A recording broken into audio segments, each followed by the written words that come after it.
एक साफ हवा के दिन का असली सच्चाई क्या है। आज हम जानेंगे the untold truth about the air pollution. हमने AQI और एयर पोल्यूशन को लेके बहुत कुछ सुन रहे हैं आजकल न्यूज में कि आंखों में जलन होती है, लंग्स में प्रॉब्लम होती है, अस्थमा होने के चांसेस होती है। अस्थमा के पेशेंट्स के लिए बहुत डेंजरस सिचुएशन है, राइट। तो मैंने सोचा क्यों नहीं इस चीज के बारे में थोड़ा सा और डिटेल में रिसर्च करूं, पता करूं कि खाली यही प्रॉब्लम है या और भी कुछ प्रॉब्लम्स हो सकती है। तो सरप्राइजिंगली बहुत सारे प्रॉब्लम्स के बारे में पता चला है और इसी वजह से मैं ये वीडियो लेके आया हूँ आपके सामने कि आप सब लोगों को इन सब चीज़ों के बारे में बताऊं। आपको शायद इस बात का एहसास भी नहीं है कि क्या क्या हेल्थ इश्यूज हो सकते हैं, कोई बताना नहीं चाहता है। हमारे देश में इतने सारे रिसर्च सेंटर्स हैं, गवर्नमेंट बॉडीज हैं, हॉस्पिटल्स के अपने रिसर्च सेंटर्स हैं और ये सब बहुत ही लिमिटेड बातें ही बता रहे हैं हमें। शायद इसलिए कि हमें कोई खौफ न लगे, हमें कोई डर न लगे और लोगों में इस बात को लेके हलचल ना शुरू हो जाए। चलिए हम कुछ एग्जांपल से शुरू करते हैं। दिल्ली में रहने वाला सुरेश जो हार्डली कभी बाहर का ऑयली खाना खाता है और बहुत ही लिमिटेड स्वीट्स वगैरह खाता है,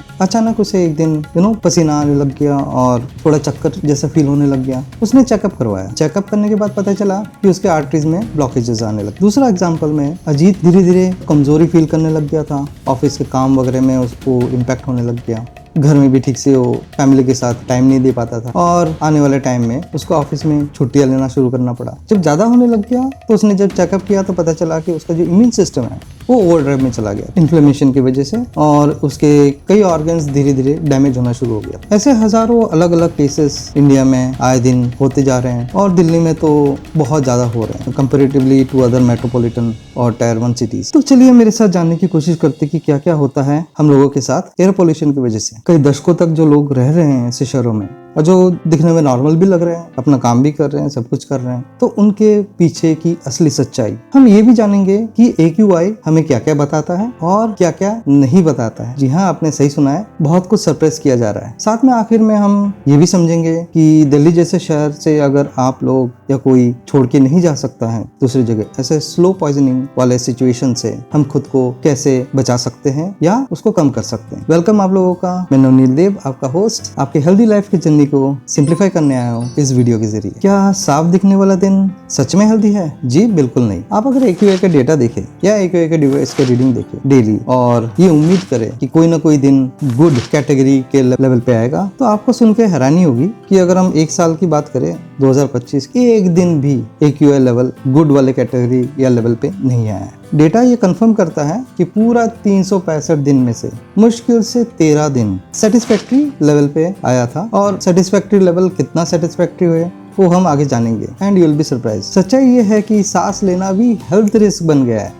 इस सच्चाई के साथ चलिए हम पहले हेल्थ इफेक्ट्स के बारे में ब्रीफली समझते हैं और फिर कुछ इंपॉर्टेंट पॉल्यूटेंट्स के बारे में भी समझने की कोशिश। तो अब हम ब्रेन रिलेटेड बात करते हैं। एडल्ट्स में पार्टिकुलेट मैटर 2.5 माइक्रोन्स के मैटर पे अगर एक्सपोजर ज्यादा होता है तो you'll be surprised to know कि अल्जाइमर डिजीज का चांसेस 3 गुना बढ़ जाता है और पार्किंसन डिजीज का चांस 34% बढ़ जाता है। हर 10 माइक्रोग्राम PM 2.5 की बढ़त से स्ट्रोक का रिस्क 13% बढ़ता है। ये याद रखना, 10 माइक्रोग्राम की बढ़त। और भी इफेक्ट्स हैं बट ये प्राइमरी इफेक्ट्स की हम बात कर रहे हैं। और बात हार्ट की, रिसर्च ये बताता है कि अगर PM 2.5 का हाई एक्सपोजर अगर 2 से 3 दिन के लिए भी हो तो आपका हार्ट और ब्लड वेसल्स का जो रिस्क है वो 1 से 3% बढ़ जाता है। और अगर यही कहानी सालों तक चलती रहे तो 10% तक आराम से बढ़ जाता है। और आंखों के बारे में, जो आपका लेंस है वो डैमेज हो जाते हैं पोल्यूशन की वजह से, कैटरैक्ट के चांसेस होते हैं और ग्लूकोमा के केसेस भी बढ़ जाते हैं ये PM 2.5 और नाइट्रोजन कंपाउंड्स की वजह से। तो इंडिया में जो AQI के जो अलग अलग लेवल्स है उसके बारे में थोड़ा बात कर लेते हैं। जो गुड या हेल्दी लेवल है वो इंडियन लेवल के हिसाब से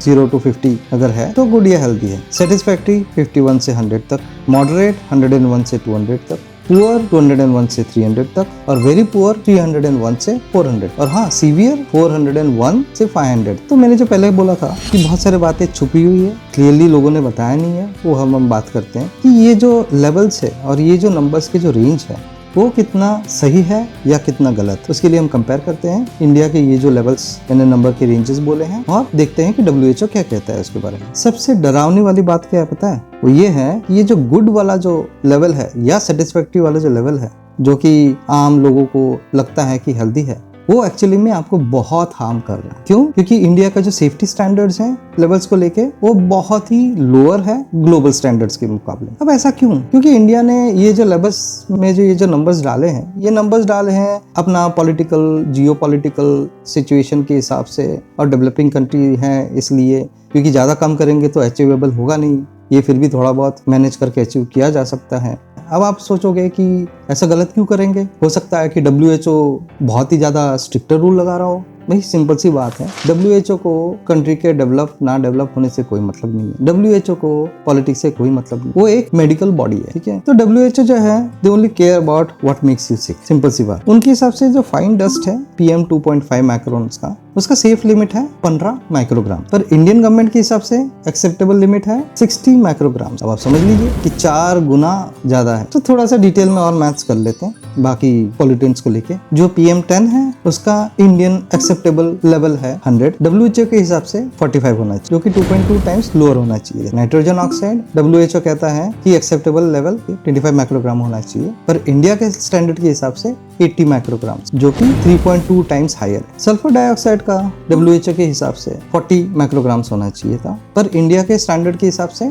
80 माइक्रोग्राम है, जो कि 2 टाइम्स हायर है। तो ये तो मैंने कुछ मेन पॉल्यूटेंट्स के बारे में आपको बताया है, और आप समझ सकते हैं कितना ज्यादा डिफरेंस है। यही बात की वजह से हम लोगों का हेल्थ खराब हो रहा है ज्यादा, और इसी वजह से हम कहते हैं कि हाँ आज का AQI लेवल सेटिस्फैक्ट्री वाले स्लॉट पे आ गया है, पर दुनिया के हिसाब से हम अभी भी बहुत ही अनसेफ हवा ले रहे हैं। इसको और समझने के लिए हम एज एडजस्टेड रेट देखते हैं कुछ मेजर बीमारियों का पर 1 लाख पॉपुलेशन, और अगर हम परसेंटेज वाइज देखें कार्डियोवास्कुलर डिजीज का, दिल्ली का 43% हायर है, जो दिल्ली के बाद वाले नेक्स्ट हाईएस्ट वाले सिटी के हिसाब से, और जो लोएस्ट वाले सिटी के हिसाब से देखें तो 66.66% हायर। डायबिटीज का जो नेक्स्ट हाईएस्ट सिटी है उसके हिसाब से कंपेयर करें तो दिल्ली का 9% हायर है, और जो लोएस्ट सिटी था उससे तो 50% हायर है। तो कैंसर का अगर दिल्ली का हम कंपेयर करें दूसरे सिटीज के साथ, तो दूसरे हाईएस्ट सिटी से ये 13.38% ज्यादा है केसेस, और लोएस्ट सिटी के कंपेरेटिवली 36.36% हायर। तो रेस्पिरेटरी डिजीज को अगर हम नेक्स्ट हायर सिटी से कंपेयर करें दिल्ली को तो 11.11% हायर है, और लोएस्ट सिटी से कंपेयर करें तो 30.4% हायर है। तो दिल्ली जैसे शहर में 11.9 इयर्स की लाइफ एक्सपेक्टेंसी हम खो चुके हैं, और जो हम सोच नहीं सकते हैं GDP उसको भी असर कर रहा है बाय 3%। क्यों? क्योंकि लोगों का हेल्थ इश्यूज बढ़ रहे हैं, छुट्टियां ले रहे हैं, प्रोडक्टिविटी कम हो रही है। तो मैंने जो रिसर्च से पाया है और जो आपने सुना है अभी, ये तो साफ है कि प्रॉब्लम बहुत सीवियर है। हम लोग अरावली को लेके बहुत सारी चीज़ों को लेके धरना करते हैं, यूनिटी दिखाते हैं ऐसे चीज़ों के अगेंस्ट में, एनवायरमेंटल इफेक्ट्स के अगेंस्ट में, जो कि शहर से बाहर है। और जो शहर के अंदर हो रहा है, जो आपके साथ हो रहा है, उस चीज़ को लेके कोई इतना आवाज़ नहीं उठा रहा। शायद आवाज़ उठाने का टाइम आ गया, ये मैं आपके ऊपर छोड़ता हूँ। खैर फिलहाल अगर दिल्ली जैसे शहर को आप छोड़ के दूसरे शहर में नहीं जा सकते तो हम क्या क्या कर सकते हैं ताकि ये जो स्लो पॉइजनिंग हो रहा है, जो आपको अंदर से खत्म कर रहा है, आपको पता भी नहीं चल रहा है, तो इस चीज का इम्पैक्ट हम कैसे कम कर सकते हैं? तो क्या कोई उम्मीद है बचने की? हम हवा को एकदम से ओवरनाइट चेंज नहीं कर सकते, तो हम क्या क्या कर सकते हैं? रेगुलरली आपको पानी पीना है, खुद को अच्छी तरह से वेल हाइड्रेट रखना है। इससे आपका जो लंग्स के अंदर जो म्यूकस है, जो जहाँ पे एक्चुअली पार्टिकुलेट मैटर्स 2.5 माइक्रोन्स के, 10 माइक्रोन्स के और बहुत सारी चीजें वहाँ पे ट्रैप होते हैं म्यूकस में। वो म्यूकस पानी कम होने की वजह से गाढ़ा हो जाता है और वो काम नहीं करता। ये लंग्स का ऑटोमेटिक सिस्टम है, जिससे कि वो म्यूकस के लेयर के साथ बारीक बारीक बारीक बाल होते हैं, जिसको सिलिया बोलते हैं, और वो एक रिदमिक मूवमेंट करता है ऊपर की तरफ, म्यूकस को पुश करते रहते। 10 से 15 बार वो मूव होता है पर सेकंड। तो मूवमेंट का काम और वो फ्लशिंग का काम तभी काम करेगा जब म्यूकस पतला हो, और उसके लिए हाइड्रेट होना जरूरी है। एंटीऑक्सीडेंट रिच डाइट आपको लेना पड़ेगा। अगर ले रहे हो तो उसका क्वांटिटी बढ़ाना पड़ेगा। आपको ऐसा खाना खाना है जिसमें बहुत ही हाई विटामिन सी हो, जैसे आंवला, ऑरेंज, गुआवा, विटामिन ई हो, आलमंड, सनफ्लावर सीड्स और बहुत सारे ऑप्शंस आपको मिल जाएंगे, और हाई बीटा कैरोटीन हो, जैसे कैरेट्स और स्पिनच। तो ये जो PM 2.5 वो आपके लंग्स के थ्रू ब्लड स्ट्रीम में आ जाता है, और ये इतनी क्वांटिटी में होता है कि हर एक को हैंडल करने के लिए आपका जो बॉडी का जो डिफेंस मैकेनिज्म है वो लग जाता है, और क्वांटिटी ज्यादा होने की वजह से ये जो प्रोसेस है अटैक करने का और उनको कंट्रोल करने का, ज्यादा क्वांटिटी में होने की वजह से इन्फ्लेमेशन होता है। तो आपको टर्मरिक का जिंजर लेना चाहिए, जो कि एंटी इन्फ्लेमेटरी है। लंग का कैपेसिटी स्ट्रेंथन करने के लिए जो ब्रीदिंग एक्सरसाइजेस हैं वो करनी चाहिए, और घर में स्नेक प्लांट्स या एलोवेरा प्लांट्स और भी कुछ होंगे ऑप्शंस, वो आपको घर के अंदर लगाना चाहिए। हालांकि they have only very limited impact on 2.5 microns, पर इट कैन एब्जॉर्ब कई सारे हार्मफुल गैसेस। दूसरा और बहुत इंपॉर्टेंट है मास्क। एक ऐसा मास्क जो 2.5 माइक्रोन्स के पार्टिकुलेट्स को भी रोक सके। तो N95, N99 या मेरी बात छोड़िए, आप स्टडी कीजिए कौन सा आपके लिए बेहतरीन मास्क होगा वो लीजिए। बगैर मास्क के आपने बाहर कदम नहीं रखना है। गाड़ी में अगर एयर प्यूरिफायर है, घर के अंदर एयर प्यूरिफायर है, मास्क मत पहनो। बट बाहर कहीं पे भी जाओ, मॉर्निंग वॉक करने, जॉगिंग करने, जिम में, ऑफिस, पार्टीज में या कहीं पे भी आपको अनकंफर्टेबल लगेगा। बट ये सच्चाई है। इतना सारा जो प्रॉब्लम हमने डिस्कस किया है, ये प्रॉब्लम इतने सालों तक आप झेलते जाओगे और आपके ये सारे प्रॉब्लम्स बढ़ते जाएंगे। ये सब चीज़ों का रिस्क अगर आप नहीं लेना चाहते हैं तो आपको मास्क पहनना पड़ेगा। हर घर में HEPA फिल्टर वाले एयर प्यूरिफायर्स होने चाहिए। खिड़कियां बंद कर दो, दरवाजे सारे बंद होने चाहिए और वो एयर प्यूरिफायर चालू रहना चाहिए। गवर्नमेंट को ये भी करना चाहिए कि जितने भी कवर्ड पब्लिक ट्रांसपोर्टेशन जैसे कि बस हो गया, दूसरे व्हीकल्स हो गए, मेट्रोज हो गए, ट्रेन हो गए, कुछ भी, उन सब में सिस्टम होना चाहिए HEPA एयर फिल्टर्स के थ्रू कि वो एयर प्यूरिफाई होके आ सके प्रॉपर्ली। बहुत सारे जगह जहाँ पे लोग लाइन लगा के खड़े होते हैं, जैसे रेलवे स्टेशन, बस स्टेशन, बिजली के ऑफिस, बहुत सारे गवर्नमेंट ऑफिसेस, RTO वगैरह, बहुत जगह वहाँ पे भी आउटडोर एयर फिल्टर्स होने चाहिए। जो एनक्लोज सेटअप होता है, जैसे डॉक्टर्स के क्लिनिक, हॉस्पिटल्स, रेलवे स्टेशन की वेटिंग रूम, कोर्ट प्रीमाइस और भी बहुत सारे जगह, वहाँ पे भी अंदर एयर प्यूरिफायर्स मैंडेटरी होना चाहिए। जितने भी एजुकेशनल सेंटर्स, चाहे किंडरगार्टन्स के हो या स्कूल्स हो, कॉलेजेस हो, फिर ऑफिसेस, रेस्टोरेंट्स, जिम्स, मॉल्स वगैरह, हर जगह पे अंदर मैंडेटरी एयर प्यूरिफायर्स होना चाहिए। गवर्नमेंट को रोड्स के डिवाइडर में या साइड में, इवन गलियों में, बीच बीच में, डिपेंड करता है किस जगह पे कितना ज़्यादा खराब AQI या एयर पोल्यूशन का लेवल है, वहाँ पे आउटडोर एयर प्यूरिफायर्स लगाने चाहिए। बच्चों के डे केयर में भी एयर प्यूरिफायर मैंडेटरी होना चाहिए। होटल्स, रेस्टोरेंट्स जहाँ पे एयर प्यूरिफायर्स नहीं है, वहाँ पे आपको बुकिंग नहीं करनी चाहिए, वहाँ पे आपको जाना नहीं चाहिए।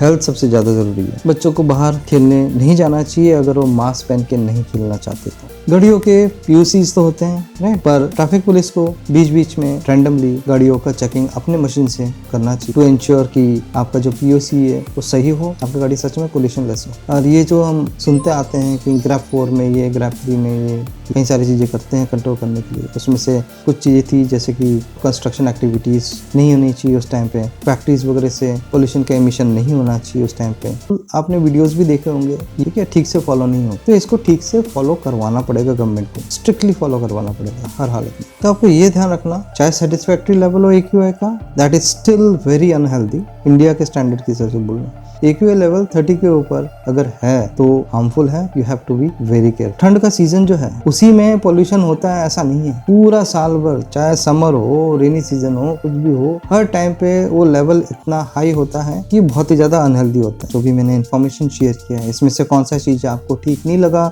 आपको अगर किसी स्पेसिफिक चीज पे और डिटेल में एनालिसिस चाहिए, आप मुझे कमेंट में बताइए। तो इस बात के साथ मैं आपको यही कहूंगा कि आप सब लोगों को अभी जागने का टाइम आ गया है, ये समझने का टाइम आ गया है कि आप लोग, हम लोग नॉर्मल तरीके से नहीं रह रहे। हमारा एनवायरनमेंट बिल्कुल नॉर्मल नहीं है, साफ नहीं है, क्लीन नहीं है, हेल्दी नहीं है बहुत सारे सिटीज में। इसलिए आपको सारे कदम उठाने चाहिए जो जरूरी है। आपको गवर्नमेंट से रिक्वेस्ट करना है, कुछ भी करना है आपको करना चाहिए, ताकि आवाज उठाने से ये चीजों पे काम होना शुरू होगा। So everyone stay safe and अलग अलग टॉपिक पे, हेल्थ रिलेटेड, जॉब रिलेटेड, बहुत सारे टॉपिक पे और वीडियोस लाऊंगा। इसलिए आप मेरे चैनल को सब्सक्राइब कीजिए, बेल नोटिफिकेशन को ऑन कीजिए, ताकि मेरे सारे वीडियोस जब मैं लॉन्च करूं आप लोगों को इंटीमेशन मिल जाए। और ऐसे वीडियोस को आप सबको शेयर कीजिए, सारे दिल्ली वासियों को शेयर कीजिए, सारे बड़े बड़े शहर के लोगों को शेयर कीजिए। उनको बताइए हम कितने गलत फहमी में रह रहे हैं और हमें क्या करना चाहिए, हमें कैसे खुद को बचाना चाहिए, ये सबको पता होना चाहिए। मेरे वीडियोस को लाइक कीजिए ताकि मैं आप लोगों के लिए और रिसर्च करूँ और अच्छे अच्छे वीडियोस लाऊं। So stay safe and see you in the next video. Thank you so much for watching.